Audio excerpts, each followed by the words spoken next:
229টা অঞ্চলে ভাগ করা হবে। কি আশ্চর্য বিষয়! এ যেন মেশিন কেনার আগে রশি কেনার মতো হয়ে গেছে।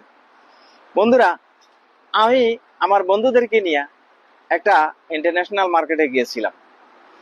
মার্কেটটা ভিতর বাহির অত্যন্ত চমৎকার, আধুনিক মানের, একেবারে বিশ্বমানের একটা মার্কেট, দেখার মতো।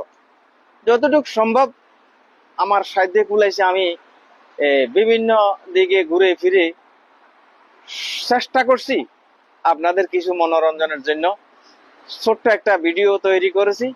সেই ভিডিওটা আজকে আপলোড দিয়েছিলাম সকালে। আধা ঘন্টা পরেই, প্রথমে সবকিছু ঠিকই ছিল, কোনো সমস্যা নেই, কিন্তু আধা ঘন্টা পরেই মেসেজ আসলো 229টা অঞ্চলে এই রিলসের মাধ্যমে বা এই ভিডিওর মাধ্যমে ইনকামের অংশ 229টা অঞ্চলে ভাগ করা হবে। তাদের দাবি এটা, এরকম একটা দাবি জানাই একটা মেসেজ আসছে। এখন বলেন আমি কি করতে পারি? এই ভিডিওটা সম্পূর্ণ আমি নিজে ধারণ করেছি, সাউন্ড হইতে কথা হইতে সবকিছু সব আমার, অন্য কোনো কিছু কারো কোনো সম্পৃক্ত ছিলই না। এখানে কারো কোনো ব্যবহার করিনি।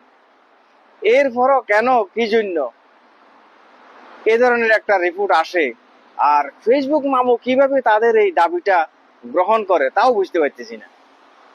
আমার চিন্তার বিষয়। এখন আমার প্রশ্ন হলো, আপনাদের মাঝে আপনাদের কারো জানা থাকলে, আপনারা যারা অভিজ্ঞ এক্সপার্ট আছেন, আপনাদের কাছে আমার অনুরোধ, এই বিষয়টা যদি আপনাদের বোধগম্য হয়, বুঝতে পারেন, জানতে পারেন, কমপক্ষে দয়া করে আমাকে একটু পরামর্শ দিবেন এ থেকে কিভাবে আমি নিস্তার পাইতে পারি। কারণ গত কিছুদিন আগেও এরকম আরো একটা ভিডিও এরকম আপলোড করেছি, সেই ভিডিওটাতে এরকম একটা রিপোর্ট আসছে। তখন কিছুক্ষণ পর আমি কি করবো, যেহেতু ফেসবুকটাকে একটু ভালো রাখতে হবে, সেই জন্য ডিলিট করে দিছি। আজকের এই বিষয়টাও আধা ঘন্টা পরে যখন রিপোর্ট আসছে, তখন কি করবো আর, ফেসবুকটাকে সচল এবং সুন্দর রাখার জন্য এটাও ডিলিট করে দিয়েছি।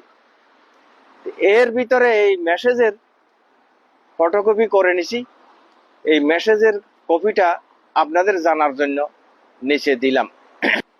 আমার কথা হচ্ছে, ফেসবুক মামু প্রথমে অ্যাকসেপ্ট করলো, কিন্তু পরবর্তীতে আবার 229টা অঞ্চলের দাবি নিয়ে আমার কাছে কেন এই জিনিসটা আবার রিপোর্ট করলো, বুঝলাম না।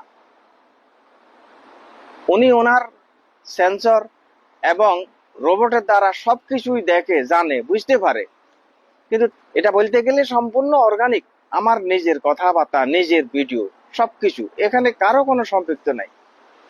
এর ফরও কেন এ ধরনের রিপোর্ট আসে? তো আশা করছি ভবিষ্যতে ফেসবুক মামু আমাকে একটু সহজ এবং সুন্দরভাবে দেখবেন। আসলে অনেক কষ্টে আছি, বহু কষ্ট হয় একটা ভিডিও তৈরি করতে, বহুভাবে বহু অসুবিধার মধ্য থেকে আজকের এই পর্যন্ত আস্তে আস্তে চলে আসছি। ভবিষ্যতে পথ চলার সুগম করার জন্য কমপক্ষে আপনার কাছে প্রার্থনা করছি, দয়া করে আমাকে একটু সহজ এবং সুন্দরভাবে দেখবেন। তো বন্ধুরা, সবাই ভালো থাকবেন, সুস্থ থাকবেন। সকলের কাছে প্রত্যাশা, যদি আমাকে একটু এর পরামর্শ দিতে পারেন কিভাবে কি করতে পারি। সবাই ভালো থাকবেন। ফি আমানিল্লাহ।